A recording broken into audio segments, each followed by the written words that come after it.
Welcome to SIM-PAC Live. I'm your host, Jeff Matthews. I'm here with Nick Pearce from Weartek. Nick was a winner in the 2024 SIM-PAC Live Sustainability Awards last night. He won the award for Lifecycle design. It was a hotly contested award, and walking away as a winner in the inaugural SIM-PAC Live Awards for this particular award showed a real dedication to the whole life cycle of a product. Nick, just tell us briefly, what was your journey to get the life cycle of this incredible workwear?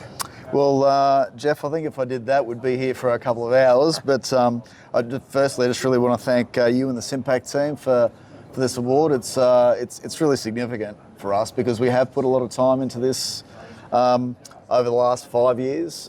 Really, we've gone to extraordinary lengths to make sure that our supply chain is the right supply chain, both in terms of product quality, but also in terms of sustainability initiatives and credibility.